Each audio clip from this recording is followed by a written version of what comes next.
So you know by now, many of you understand that the narcissist is only about control. When it comes to your lives, especially in regards to where you work, your livelihood, where you make a paycheck,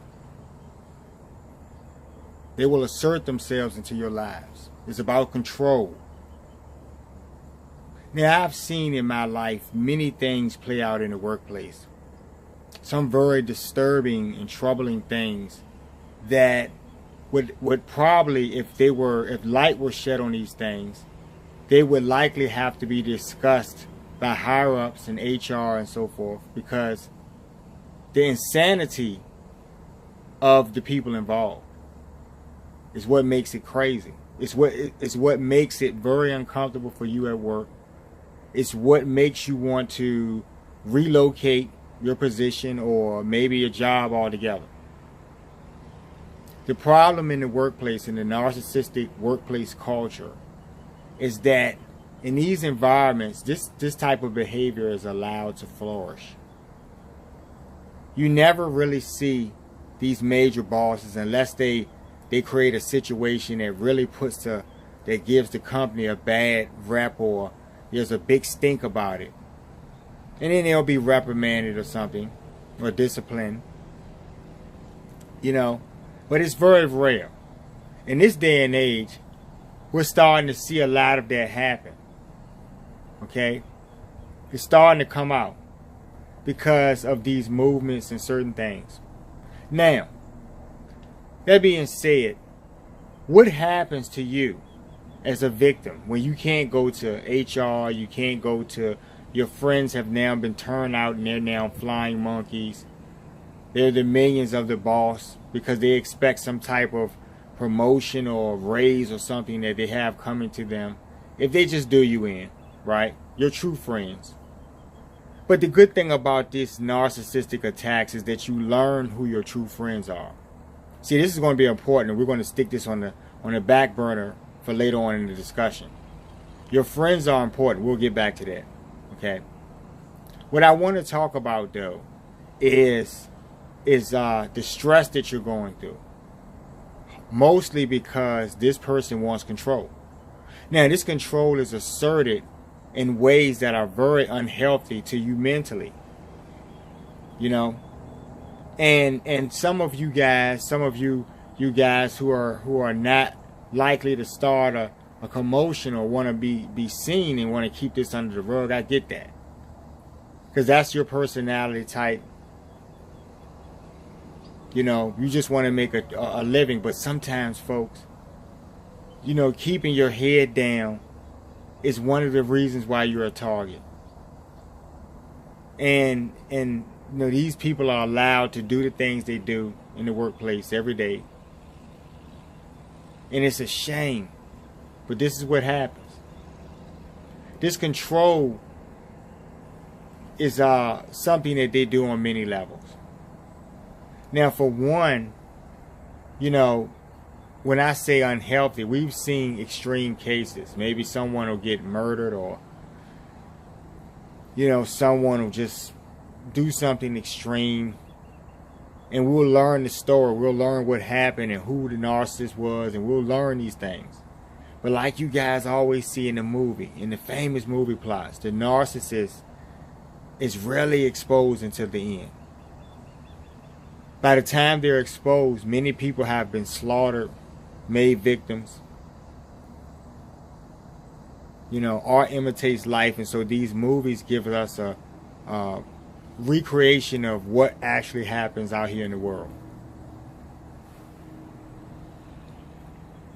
I'm at a friend's house. I'm about to head out, but we were sitting around talking, and part of that Monday morning blues for many people who work a job is that they just don't want to deal with this torture. That's why I do the time clock torture videos, because there are certain specific things that these bosses do because they use the guise of the actual job and the task to taunt you and harass you. Have you doing jobs that aren't in your job description, and And some people may say, oh, that's just a little work. But no, sometimes it's outrageously unfair. You know you're being singled out, but everyone's on board, so who can you tell? It's like that type of thing. Who's going to back you up if you take this to a higher, authority? So they're out to crush your spirit, and this control reaches into your lives in ways where they may call you at home. I've talked about that. And it's not really a big deal, folks. Not really a big deal. Not until you get that call at 10 o'clock at night and you just got your baby or your kids got put to sleep or something, and now your boss needs to know about some invoice or something that could have waited until the next morning. But because they wanted to assert themselves over you somehow, they're going to call you in the middle of the night because I'm your boss. See how this works? Now, when they come to a job, I always talked about the new narcissists at your job when we're talking about on the level of coworkers. But what happens when that new narcissist is your boss? Now you got to play by the rules. There most certainly will be a game, and they're gonna have you rank and file. And if you don't play, you're going to be destroyed, or you're going to be taken out of there. Doesn't matter how long you've been on this job. Doesn't matter what type of seniority you have, or what you know, or the value you bring to the company. These people don't operate for rational reasons. They don't do things because of value. The company is stupid for employing people who are willing to disregard their mission statements, not help them make money, disenfranchise the company, so they get what they pay for, right? A bunch of idiots. But that control is on that level, on a level where it's a clinical thing. You're seeing this psycho walk around your job and look for you and stalk you on your breaks and stuff. But they do it in phases. And I'll do my best today to describe this, because I'm not going to be out here long. Like I said, I'm standing on someone's porch and I'm about to leave. I don't want them to come to the door and wonder why I'm standing on their porch after I just told them I'd talk to them later. But what was I saying? The narcissistic boss. Okay? When you first meet them on these jobs, they will come to a job when they're the new narcissist and they're your boss. They'll come to a job and they'll be all nice and polite and friendly and warm and receiving, and they're doing that because what they're doing is they're trying to appear vulnerable to you guys. Many of you have fallen for this. Many of you will fall for this next week when you go to work, if you have a new boss, and they'll pull this game where they'll be all nice and and respectful and polite. The things that you would expect from any decent, rational human being who has some authority over you in the workplace. But what they're doing is, like I said, they're sizing you up just to see what you're about, your vulnerabilities, and that's why I talk to you guys about keeping those cards close to your chest and not revealing the details or the intimate details of your lives, because they will use these things against you one day. It is the only reason they will ask. They don't have a soul capable of expressing or feeling love. They're empty shells. So you can't expect them to inquire anything about your lives because they care. It's just not being rational, people. So one of the things like that, and they do that phase of trying to be nice and butter you up and everything, and then that comes to that part 2 phase where they want to devalue you if you haven't shown weakness, or if you haven't maybe you've shown yourself to be a challenge you know, and you're worthy of being a target for them. You know, because you won't bow down. You won't become a flying monkey. So they have an agenda for you. You know, unfortunately. And that's where you get that devaluing phase, that second aspect of what they do, where, you know, in these workplaces, it may play out in the form of you come to work and your boss comes into the office and may walk past you. If you work in a plant or a factory or something, you may see that foreman or that supervisor on the floor.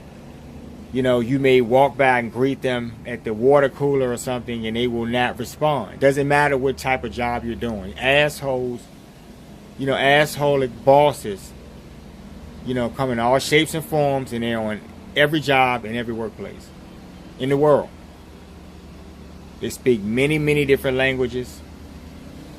And so you have to realize that these people don't come to work for a bottom line or to meet, you know, a company standard. They come to work to service themselves. The job is merely a vehicle to have people over. That's why they love jobs and positions of authority. Okay?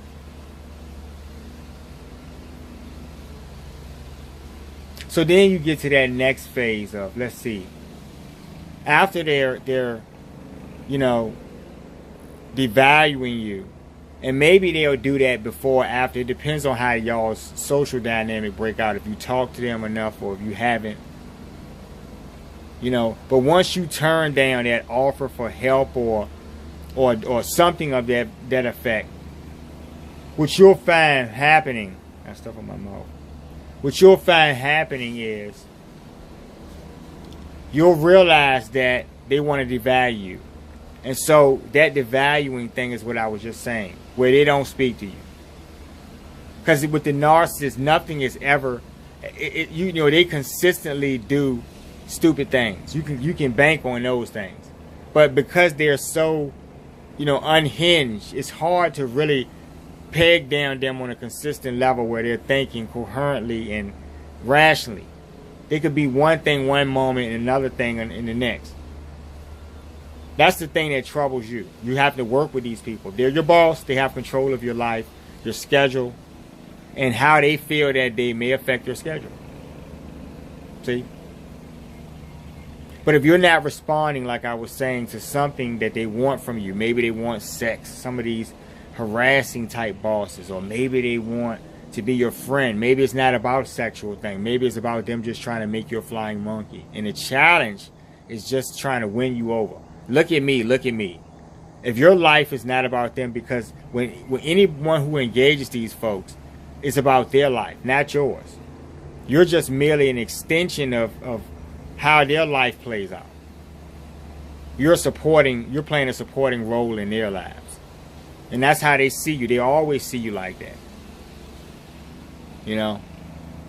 But if you don't respond to that, they may start doing things and being, you know, disrespectful to you by not speaking, like I said, or giving you these, because they're your boss, these really difficult work tasks, or maybe not even the task itself. Maybe they just may, you know, use a lot of social tactics, you know, things like slander and gossip and talking about you to other coworkers or subordinates, which they shouldn't do, and it's unprofessional, but this is how they work. Everyone's in on a network, so it wouldn't matter anyway. You know? And it ultimately comes down to, and that's why I say y'all have to have an exit plan, because if you're a justice empath, you're going to catch hell in these environments. If you're an empath, you're going to catch hell in these environments. And if you're someone who's just become awake, right? If you've just been awakened to this reality that the narcissist is probably going to be a boss in your workplace because they need to have control over you to play this game. So you have to look at it in stages and have to look at it on levels, right? When you're thinking about their steps or how this is all set up. Who's a flying monkey? And there's a couple other things, but I want you guys to realize in that devaluing phase, you're nothing, because you won't give them that validation. They may want to take you out. They're taking you out is maybe causing you to, that job you've had for 20 years, you lose that job. That would be a real tragedy, right? To them, it's just something to do. To them, it's just another day, you know, in the office. And for you, it's something that you'll have to overcome.